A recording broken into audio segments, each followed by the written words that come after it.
my pleasure to welcome Dr. Linda Bendikson to join us this afternoon. Linda has worn many different hats in the education space. She's been director of the University of Auckland Centre for Educational Leadership.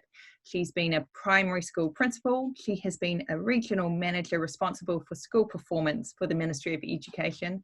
And she currently works as a schooling improvement consultant, working beside leaders at both the system and the school level in New Zealand and also internationally. Linda, it's really lovely to have you here this afternoon. Welcome. Thank you very much, Nina. So to start off with, I just wondered if you could talk a little bit more about what you mean when you talk about school improvement and whether there's a particular model of school improvement that you advocate, and sort of how you position that work. Okay, well, I'm talking from a leader's perspective, and I think there's a lot of hype about leading, but probably 80% of leaders' time is probably managing, managing the relationships, just getting the work going, and that is valid and the right thing to be doing. But in the other 20% or so of the time, I think when I think about improvement, it's being strategic. It's about thinking, what is it we need to work on? What's our priority? Defining the opportunity to improve, and quite a narrow opportunity to improve, and then acting on that, strategizing and checking the impact. So particular model, a lot of people will be familiar with Helen Timperley and colleagues' inquiry, learning and action model. I do use that. I think people probably interpret it in different ways. But yeah, I think it's a basic one that I do use, and I sort of meld in more generic knowledge of improvement cycles into that. Brilliant. So I just wonder whether it would be useful for you just to give a quick overview of how you actually interpret that model, because you're right that it does get interpreted and used in a variety of different ways, and it'd be just good to get a little bit of consistency there. Yeah, I think there's confusion on a couple of fronts. I think there's confusion about teaching as inquiry and an improvement cycle. Teaching as inquiry is the individual work of a teacher to me. It's about assessing what you're doing, what the impact has been, and adjusting. That's absolutely right. But when I'm talking about an improvement cycle, I'm talking about a whole school or a whole department or a whole team effort with a defined opportunity, a priority area that the whole team works on.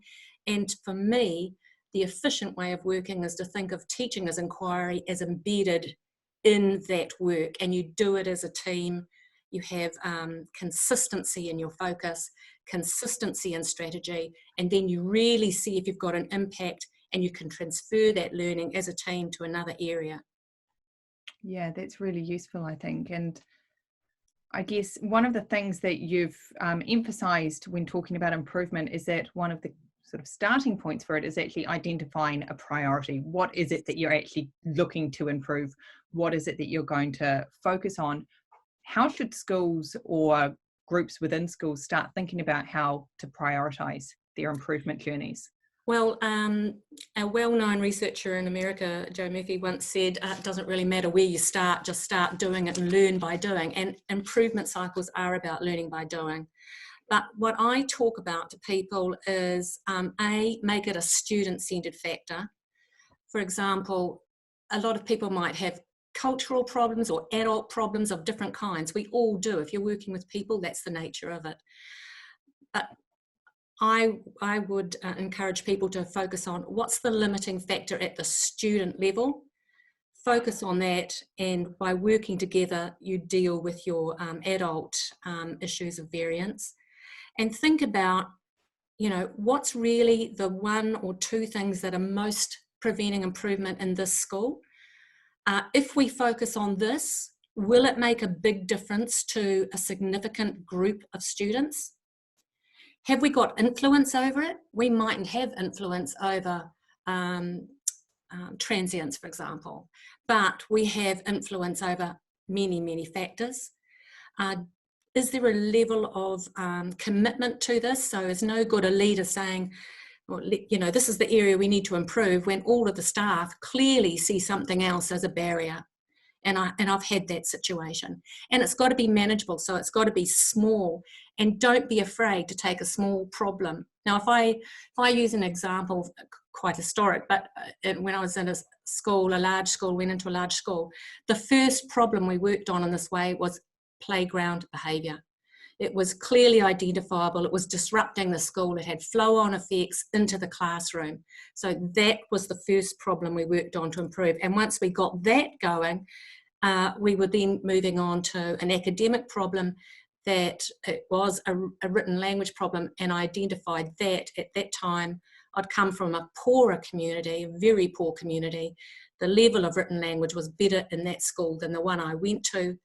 And that gave me a clear marker that this was not good enough. And because writing impacts all other learning areas, it had high leverage. Yeah, that's a really fascinating example, because it shows, among other things, that improvement, it's a series of different steps. So it's not just one thing, you tackle it, you're done, you can tick it off. But often you start addressing one issue and then you'll be able to work on and move on to others. But I also think it's a really interesting trajectory to think about how something outside of the classroom per se actually was having an impact on learning that needed to be addressed before you could actually address something in the classroom. It's a really important point, because if there is no such thing as an improving school that has chaos. It just doesn't happen. So if you've got a high level of what I call chaotic behaviour inside or outside the classroom, that has to be your first area of problem solving. That's your first opportunity to improve things. So you talk about improvement as a cycle. So if identifying the area you want to focus on, your priority, is the first step in that, what should schools be looking to do after they've identified that area? Once they've identified the area, you're getting into causal analysis. What is the cause of this problem? And everyone has pet theories. And what tends to happen is that people pull out a pet theory, it's student engagement, and they launch into something, or it's lack of something, and they launch into something, get some PD in, and nothing actually changes. So the causal analysis, that the whole planning part of that cycle is quite a big part of it, because you've got to identify the priority, you've got to analyse the causes of the problem. So if I go to the behaviour in the playground one, we looked at the theories of the teachers, we checked them with the students, we talked to the students, so we got a whole lot of information to see what was the cause of it. And there were multiple causes. People not being out on duty, problems with changeover of duty times, students not being engaged in good play activities, students not knowing how to play well. There was multiple problems. And we put all of those theories together and then thought, what's the most likely, what's the most powerful if we work on it that will make a difference, and put those strategies in place. And then the other thing you've got to plan right at the front end is, how will you know it's made a difference in the short term? Now, in that case, it was incredibly easy, because the data was the line of naughty kids at my door at 1 o'clock. So when that had gone, I knew that we were on a win. Yeah.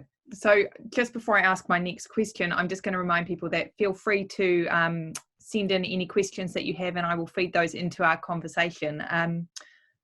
So one of the things that comes out of that for me is that evidence and data are absolutely crucial to this process of school improvement.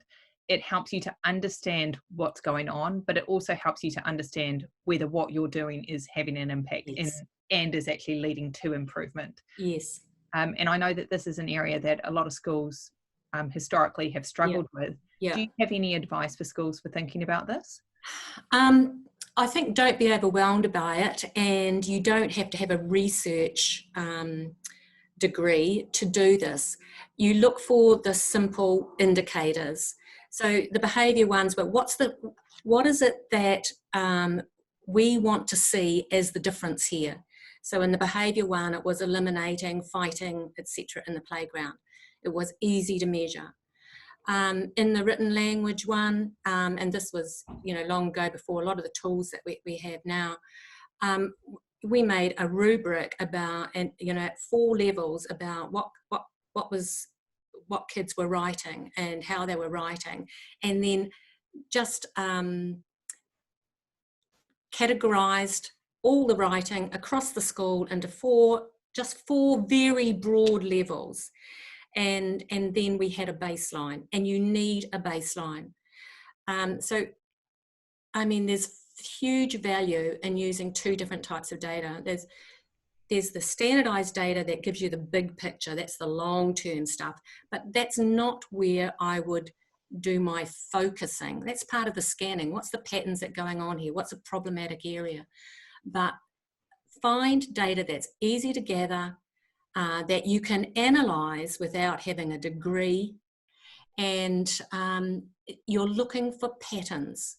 And so I think most of the skill at the school level is at that planning stage, saying, what is the shift we're looking for, and how would we know, and what is a manageable way to do this that will still be reliable and valid indicator of the bigger outcome that we're going after.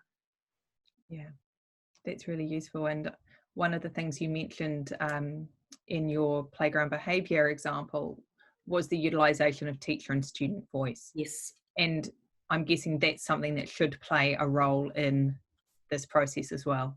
It's hugely important. So right at the beginning, that's part of that scanning of understanding what's going on here from the student's point of view. You've got to define what your valued outcomes are. If you've said, okay, reading's the problem, what's the measure on that, and what's the problem? Is it the reading comprehension skill? Is it the vocab skill? Is it the kids' enjoyment?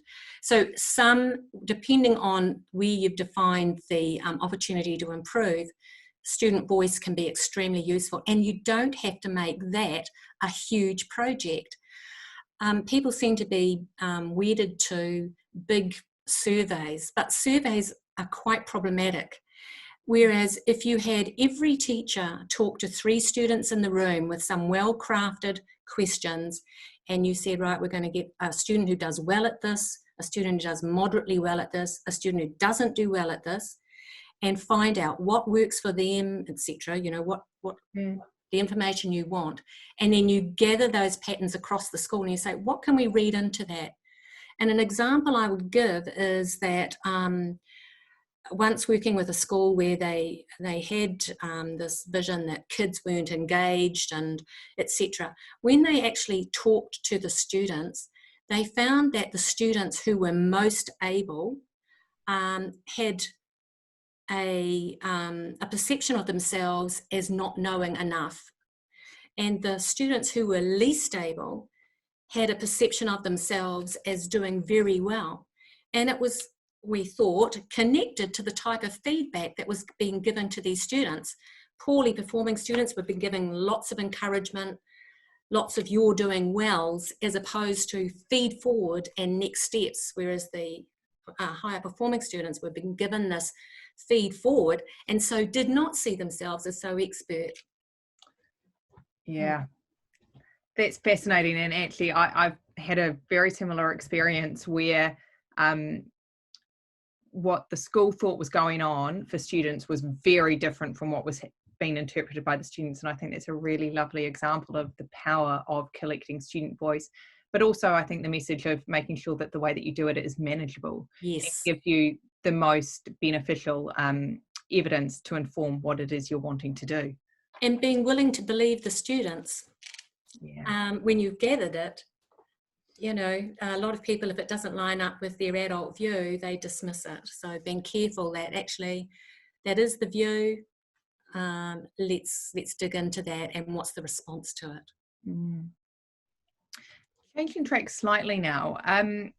I know one of the things that you have talked about a lot is this idea that pedagogy and instruction needs to be at the heart of school improvement.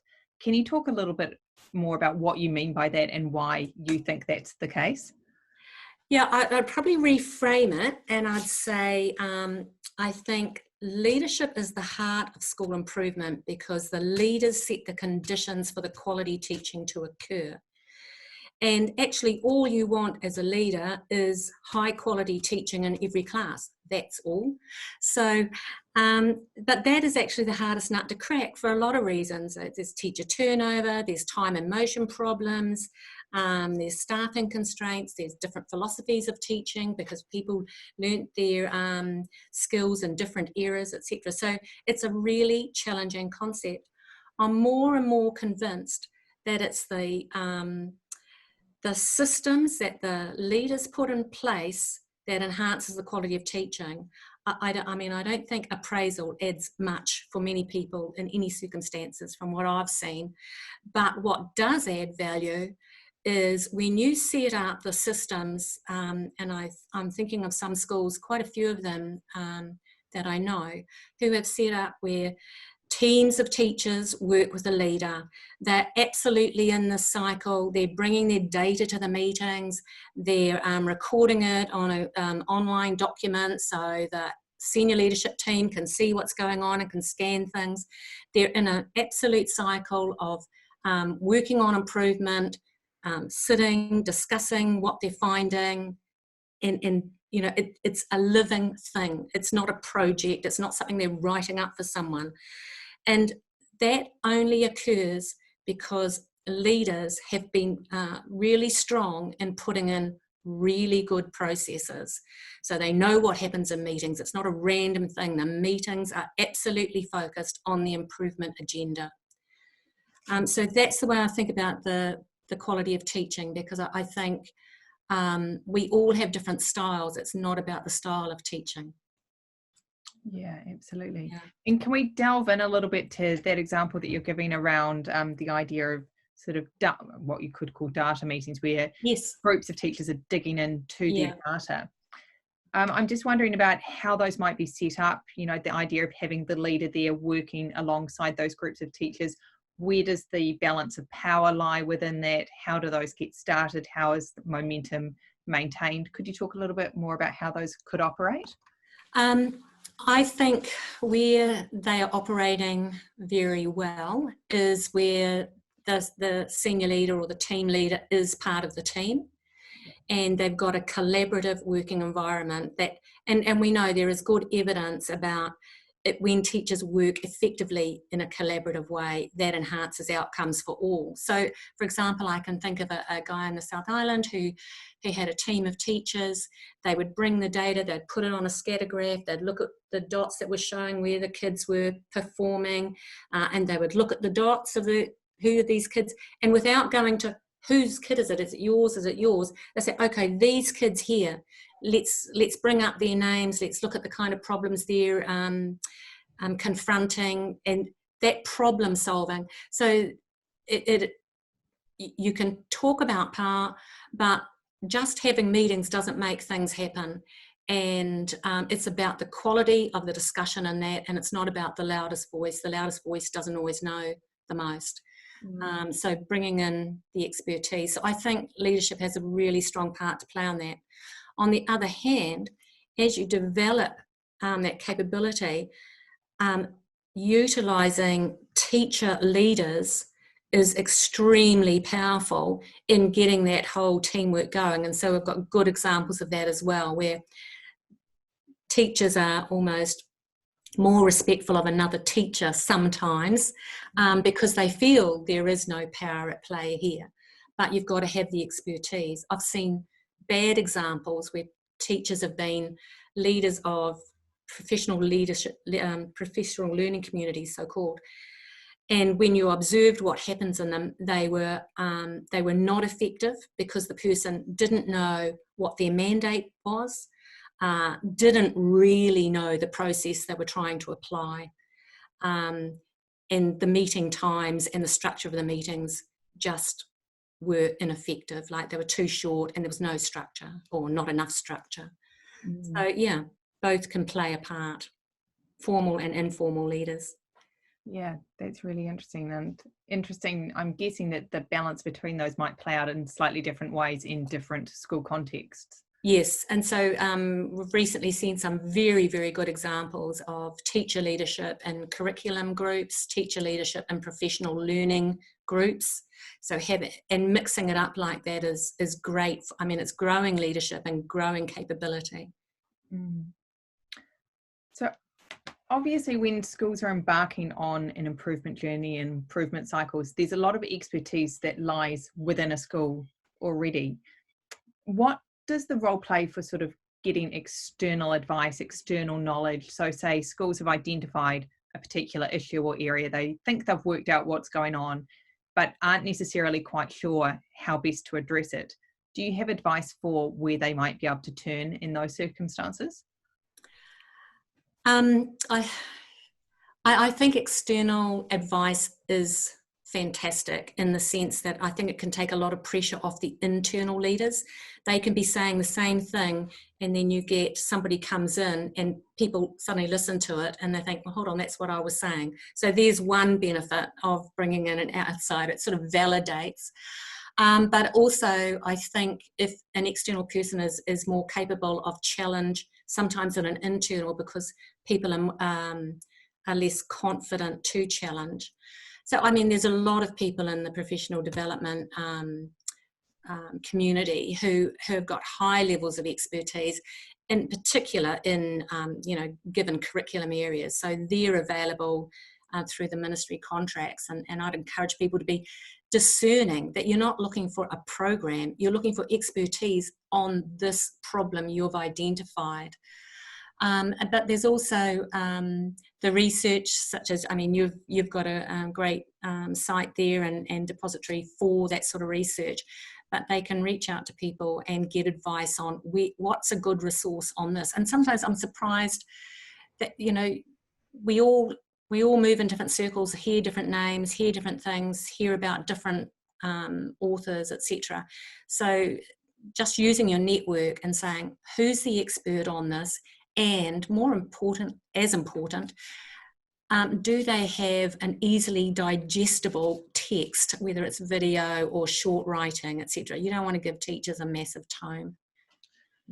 Yeah, very useful advice. And some schools seem to be far more successful in their improvement journeys than others. And I know that you've done quite a bit of research into school improvement. Are there any factors or actions that seem to be associated with more effective school improvement? Yeah, well, I'd refer to, we've done two reasonably recent studies. If I think of the first one was with 31 high schools in New Zealand. And what we found was, they didn't have a goal focus. They had so many goals. And the result of that was that the senior and middle leaders didn't even know what their goals were. So they clearly weren't pursuing any of them. I mean, that's the trouble with having too many goals. You just can't. It's terrible. And that's not always the fault of schools. They can be led in these directions. So we found that if, it's effort and persistence over the year that makes the difference. You've got to persist. And that's why the short-term feedback is so important. You've got to know you're making an impact, and getting that feedback gives you the confidence, the efficacy, and the energy to keep going. But what we found was, by the end of the year, most schools actually didn't even know what their goals were, even if they did know what they were at the beginning of the year. The schools where the middle leaders, and it was their voice I was particularly listening to, where they perceived that the improvement process was focused and effective, goals were few and clear. The middle leaders were involved in setting the goals or direction and in the strategizing, because this is where you get the commitment. They've agreed that the focus is the right focus. They're the people on the factory floor working with the teachers. They know what's going on. If their voice is not involved in the planning and strategizing, it's ridiculous. And that brings their commitment in. And the third thing was, in that study, that it showed that people had to have those processes, as I was saying, those processes had to be there to support that goal focus. And that's what drove the respect of the middle leaders. When they could see the alignment of job descriptions, of the way things were working, when they could see that results were being tracked, that the senior leaders weren't just talking, they were putting those processes in place that enabled them to do their job. That's when it worked. So that was one study. Mm. And a second one that we're just writing up and concluding right now was with 3 schools in Auckland. And I think what came out strongly for us in that was, be clear, whose job is it to monitor the data? And I like to say, make one person in charge of one target. Who and when is it going to be reported to, and how is it going to be used to problem solve? It's no good just collecting data. It's being in that meeting and talking about what's the implications for students, what do we have to change, etc. So that's important. And that teachers really could see that data wasn't being used as a hammer on their heads or a blame game. It was, this is the data, now let's problem solve. We can't solve this by ourselves.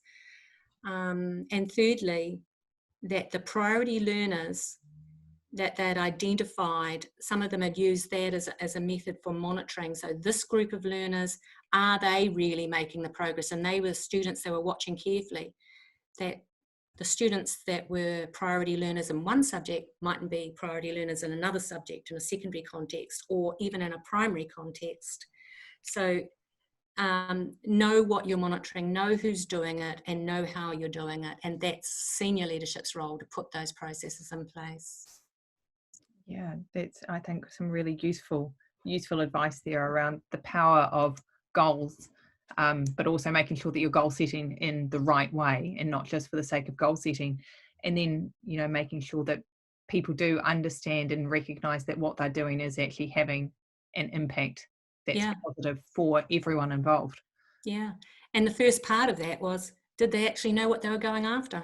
I mean, if it was improving playground behaviour and improving written language, actually, that's enough. Yeah. That's more than enough. And people loved it when there was that clarity, that focus, and things were put in place. Mm. And we've had a question come in specifically about the secondary school context, but I'm sure it may apply to some primary schools. And that's around how you address what might be known as the sort of silo mentality in secondary schools. And often you get departments that are quite isolated and separated from each other, and also the large variability in teacher practice. Right. The silo one is really interesting. And I mean, that is the challenge of secondary schools. But what I would say is, in the secondary school, if you've prioritised an area, this year we're really looking for a big shift in UE or NCA 1, whatever it is then going down and saying, all right, what's the maths department challenge in that? There's the individual cycle within the bigger one, because they've got to analyse, what's the problem in maths, what are the courses here, etc., etc. But what is effective is setting up a school-wide manner in monitoring this. And a great example that I saw and loved in a high school setting was where they set up in their SMS, their database, milestones for each term. And the milestones were that the students, for example, did the assignment and handed it in on time. So they learned about what was affected on that, but every single course had to have 3 milestones per course. And they didn't make it an achieving milestone, they made it a doing milestone for the students. Yeah. And so the students in maths or in English or in phys ed would all want to get a yes in the yes/no box on their milestones in their subjects, which was visible to them and their family. And when they didn't get a yes because they didn't hand in the last assignment or whatever, even if it wasn't to a great standard at that stage when they started doing this, what they found was those kids wanted to see that yes in there. It drove them to do the work. Obviously, there's variability in that, but there's a join up across the whole school. We've done our analysis in our different departments. We've got different strategies in terms of our response and perhaps how we teach and what we teach, but there is a consistent practice that we are monitoring across the school. The second example I would give is where there is a whole school strategy, and I've worked in a school where they analysed that across the school, the problem was the quality of writing paragraphs and being able to put them together to create an extended text. Every department has writing in it when you get to the higher levels of school, or I think, except art. But you usually have to write up. And so that was the join up, and they had a strategy about getting those writing skills across the school, one rubric to do it. They measured it across the school, and then that was the join up. So there are different ways, but I think it is really important that the school has a school-wide goal, improving UE this year, improving NCA1 this year, whatever it is, and then something down in the strategy level joins up across. Yeah, I think that's really useful advice.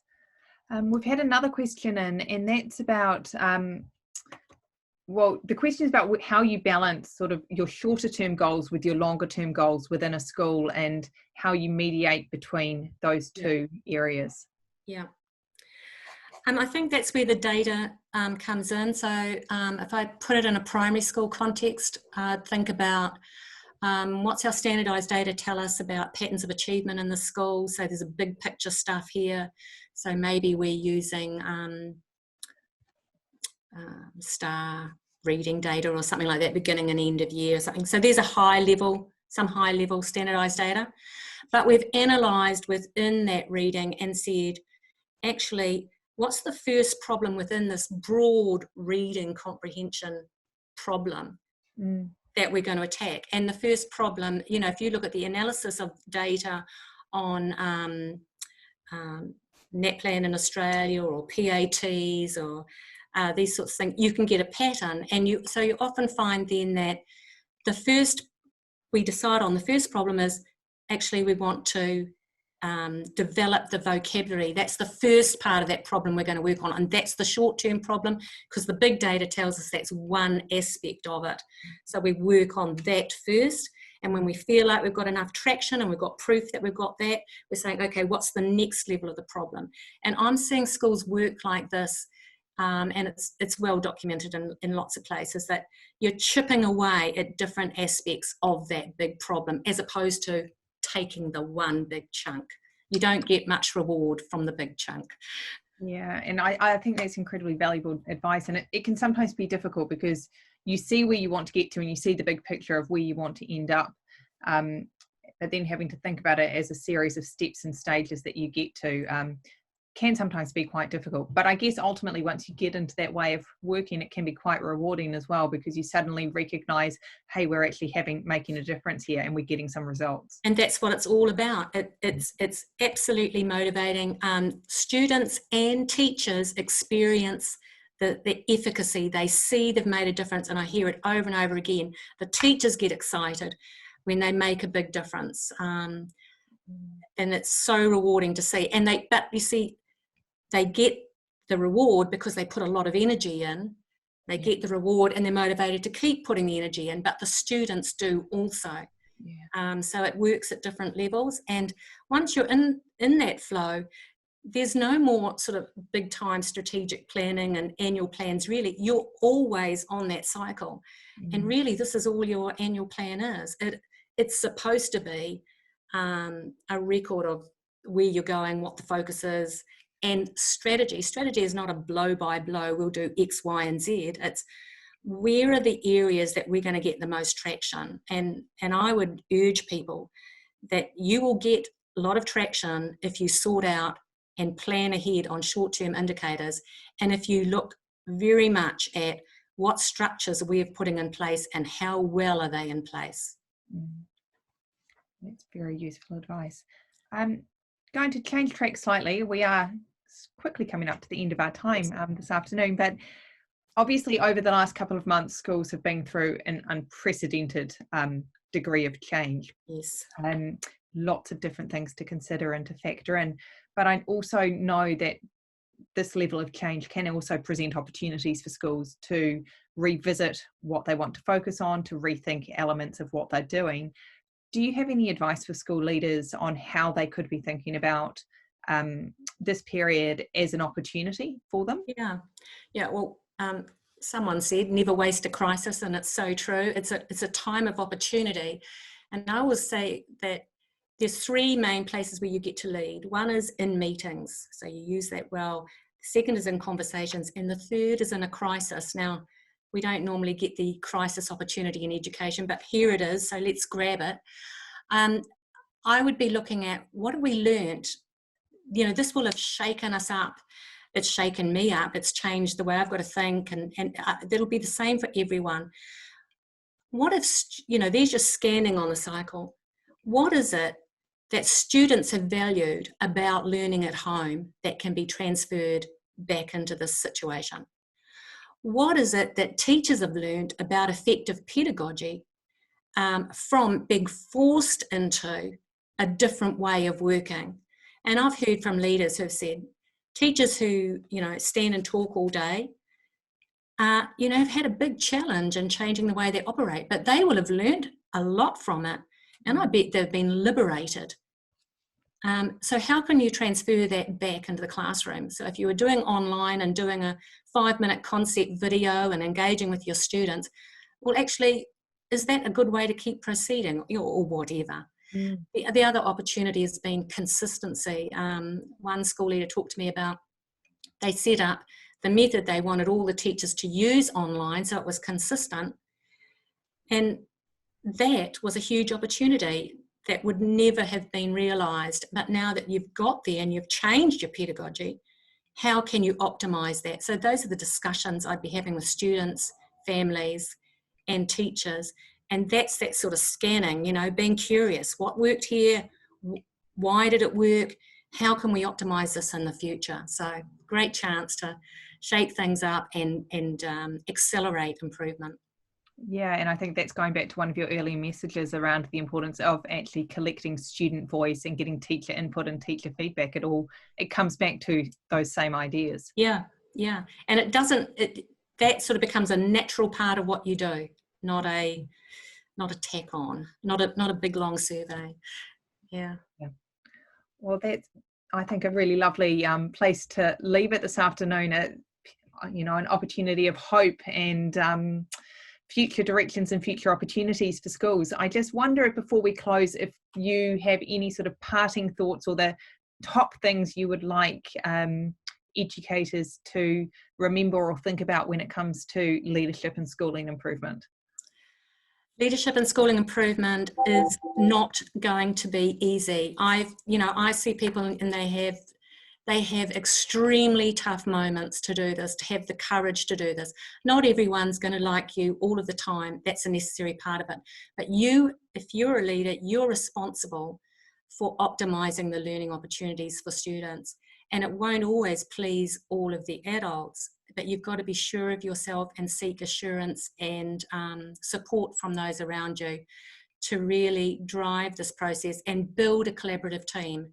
And the adult culture will come as the commitment to what you're doing becomes more obvious and people see the gains. That's brilliant. Thank you. Well, Linda, look, thank you so much for all your advice and your thoughts. And I know that I've found it hugely enjoyable talking to you this afternoon, and you've just provided so many different ideas and so much food for thought for our educators. And I just want to thank you again for joining us this afternoon. And just to let people know that Linda has also produced a really wonderful resource which is available on our website on strategic leadership, which draws on a number of the ideas that she's discussed this afternoon as well. So I do encourage you to check that resource out and have a look at that. And just once again, Linda, thank you so much for joining us this afternoon. It's been brilliant. Thank you so much, and thank you to people who were there. Given that you've only just started school, I'm surprised anyone was. Okay. Thanks so much, Linda, and have a lovely afternoon and evening, everyone. Great, thanks.